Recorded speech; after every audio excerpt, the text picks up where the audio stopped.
राधे राधे महाराज जी। महर्षि, जब सब कुछ भगवान के अधीन है, समय, परिस्थिति, जन्म, मृत्यु, सुख दुख, तो मनुष्य की स्वतंत्रता कहाँ?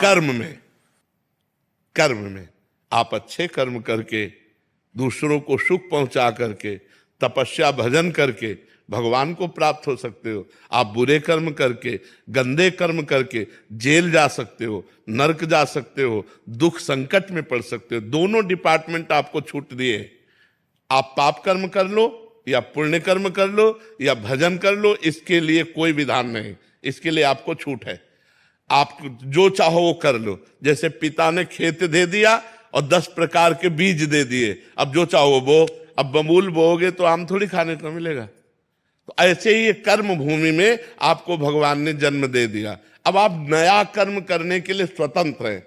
अब आप पाप कर्म करते हैं या पुण्य कर्म करते हैं, अच्छा कर्म करते हैं या बुरा कर्म करते हैं, परिणाम वैसे ही मिलेगा जैसा आप कर्म करते हैं। तो ये छूट मिली है। मनुष्य जन्म की स्वतंत्रता है, जो चाहो वो कर सकते हो, लेकिन परिणाम पूर्व का भोगना पड़ेगा। अभी इस राशि को समझिए, जैसे हमारा जीवन पूर्व के परिणाम से युक्त है।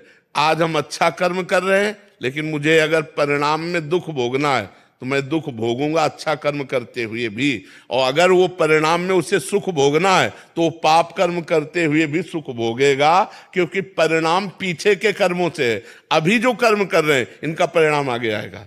तो ये देखा जाता है कि धर्मात्मा पुरुष, अच्छा आचरण करने वाला दुखी है, पाप कर्म करने वाला सुखी है। तो वर्तमान के कर्मों के प्रभाव से नहीं, पूर्व कर्मों के प्रभाव से। वर्तमान कर्म आगे चल करके उसका परिणाम आएगा, वो आज नहीं आएगा। जैसे आज हमने बोया तो आज ही फसल थोड़ी काट लेंगे, कम से कम 5 महीना 6 महीना किसान को लगता है फसल काटने में। ऐसे हमारी बड़ी सरकार है, अनंत ब्रह्मांडों का शासन हो रहा है, अनंत ब्रह्मांडों का निर्णय हो रहा है। तो आज जो हम कर्म कर रहे हैं ये आगे चल करके हमें लाभ देगा, परम सुख देगा, इसमें कोई संशय नहीं है। लेकिन इस बात में देख करके हम लोग कभी कभी भ्रमित हो जाते हैं। क्या धर्मात्मा धर्म से चल रहा है, बहुत अच्छा आचरण है, लेकिन वो दुखी है।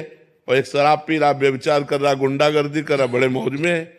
एक बेईमानी कर रहा है, कार में चल रहा है। एक ईमानदारी कर रहा है, साइकिल से चल रहा है। तो ये जो क्रम देखने को मिलता है, ये कभी कभी हम लोगों को संशय में डाल देता है। लेकिन संशय नहीं, ये पूर्व का कर्म है। वर्तमान का कर्म जब साइकिल में चलने वाले का आएगा तो हवाई जहाज में उड़ेगा, क्योंकि पाप कर्म का परिणाम नाश है और पुण्य कर्म का परिणाम प्रकाश है।